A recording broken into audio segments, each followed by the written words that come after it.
ciri khas kemunculan Al-Mahdi itu satu. Ciri khasnya Arab Saudi, penguasa Mekah Madinah ini akan kacau dulu dengan perebutan kekuasaan. Sekarang kan belum. Berarti belum tuh. Yang kedua, di tengah-tengah itu nanti akan dibunuh seorang lelaki. Yang lelaki ini membuat kematiannya dengan cara dibunuh, membuat orang beriman seluruh dunia marah. Dan seluruh malaikat di langit pun marah. Ini hadisnya juga sahih. Ya, malaikat di langit marah, orang beriman sedunia marah. Berarti laki-laki ini harus famous, harus terkenal nih. Terkenal dan saleh. Dicintai, terkenal dan dicintai.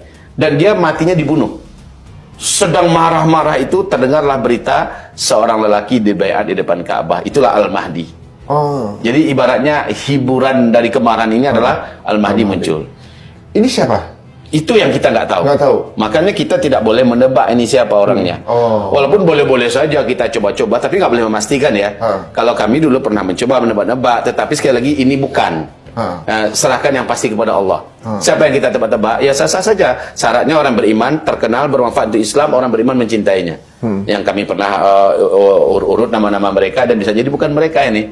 Di antaranya adalah Zakir Naik.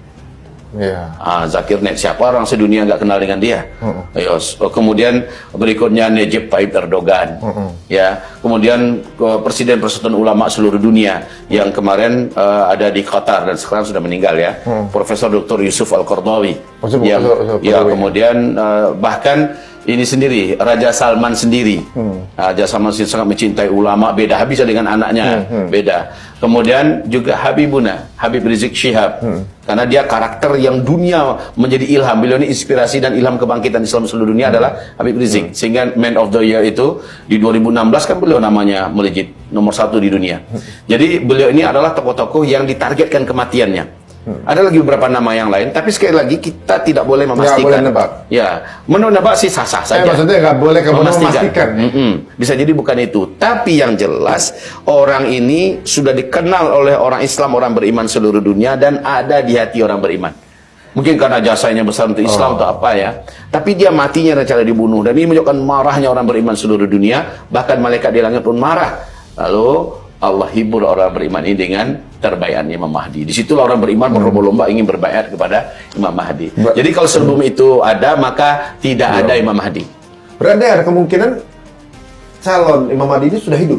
Dengan izin Allah. Di dalam kajian kita, kita meyakini dia sudah ada saat ini.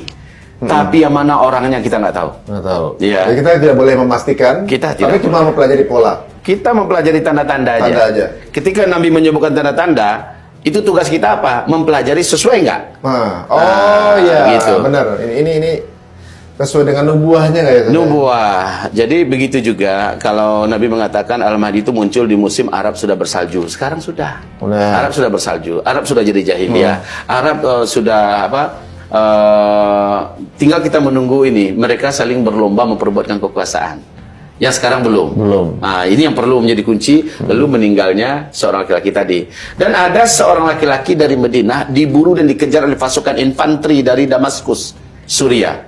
Sejumlah 300 orang. Pasukan ini masuk ke Madinah, mengobrak-abrik kota Madinah dan memaksa penduduk. Katakan di mana orang ini, yang fotonya ini, ibaratnya begitu kan. Buronan dia. Ternyata laki-laki inilah Al-Mahdi yang akan dibunuh oleh 300 orang ini. Orang luar juga sudah mempelajari. Orang luar mempelajari laki-laki ini positif dia di Madinah. Maka dikejar ke sana, ternyata seperti Nabi Musa, dia udah lari duluan meninggalkan Madinah menuju Mekah. Yang mengejar masuk ke Madinah. Nah, dia paksa orang-orang yang ada ulama-ulamanya dipaksa. Katakan, di mana laki-laki ini?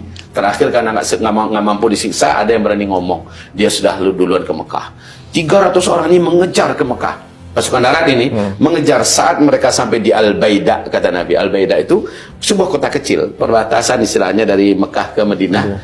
Situ mereka tenggelam.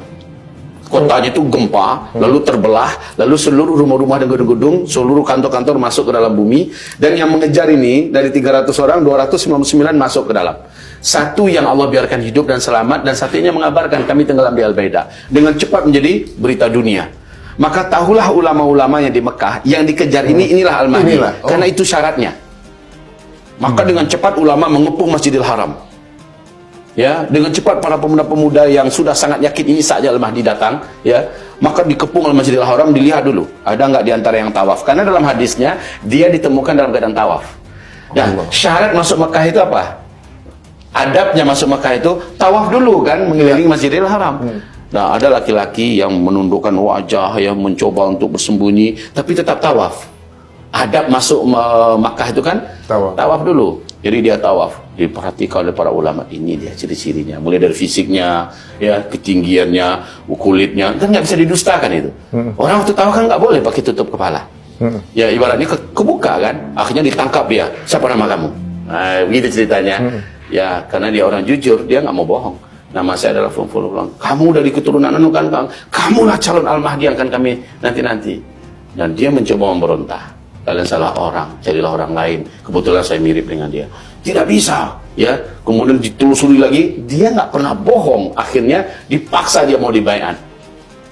Dipaksa. Dibaiat, maksudnya dipaksa, bukan dia yang kepingin gitu ya. Nah, kalau yang ada sekarang kan akulah Al-Mahdi, akulah Al-Mahdi, ya kan, berbaiatlah padaku, sekian bayarnya.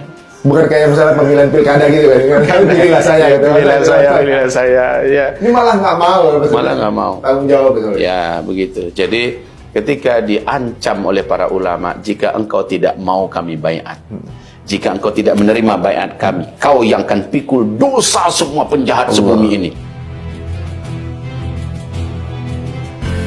Karena semua orang Islam dan orang-orang yang tidak berdosa dizalimi, menurut hadis Nabi, melalui engkaulah Allah akan angkat semuanya. Bila engkau tak berkenan kami baiat, ya, tidak berkenan menerima baiat dari kami, maka engkau tanggung dosa mereka semua. Lalu apa kata sosok ini? Kalau begitu berilah saya waktu 1 malam ini. Saya akan berdiskusi, bermunajat dengan Allah, istikharah, dia nangis, berdoa sepanjang malam. Lalu kata Rasulullah, fa aslahahu Allahu fi lailah. Dalam 1 malam itu Allah upgrade dia menjadi seseorang yang diberi kemampuan semuanya. Dari nggak ngerti politik, Allah mampukan dia semua. Dari nggak mampu memimpin perang, Allah mampukan dia semua. Dari nggak mampu menyelesaikan masalah ekonomi, Allah ahlikan dia. Bagi Allah kun fayakun aja itu kan. Dalam 1 malam Allah upgrade dia. Kayak Nabi Musa, dalam 1 malam saja Allah angkat jadi Nabi dan Allah berikan dia segala kemampuan. Ya kan? Bagi Allah kun fayakun aja. Maka besok pagi selepas sholat sunat syuruk, Al-Mahdi berkata, saya siap. Artinya untuk dibaiat dan menjadi pemimpin. Dibaiat dia. Begitu kisahnya. Masya Allah. Kayak denger cerita aja, kayak denger film nih, Masya Allah, luar biasa. Waduh, ini menarik ya, dan kayaknya ini kalau boleh sih nanti kita bikin lagi kesempatan sama Ustadz ini saya jadi banyak penasaran nih ya. Iya. Apakah kalau Yahudi ini mungkin pertanyaan terakhir, Ustaz. Yahudi merasa bahwa akan turun Mesaya, begitu kan? Di Islam dan Nasrani sepakat akan turun Nabi Isa, gitu. Setelah Al-Mahdi, gitu. Apakah Mesaya yang dimaksud oleh bangsa Yahudi adalah Dajjal versi Islam? Iya, iya. Jadi mereka ini sebenarnya ingin menguasai tanah Syam, ingin menguasai Palestina untuk menyiapkan kehadiran Dajjal. Yap. 100%. Nah, sedangkan kita mempertahankan sebaliknya gitu. Iya, kita mempertahankan sebaliknya karena ini tanah wakaf amanah untuk umat Islam. Dan juga ini dijanjikan oleh Allah dan Rasulnya sebagai pusat khilafah Islamnya di akhir zaman. Ya. Dan kemenangan Islam, insya Allah pintu gerbangnya adalah dengan kemenangan Palestina.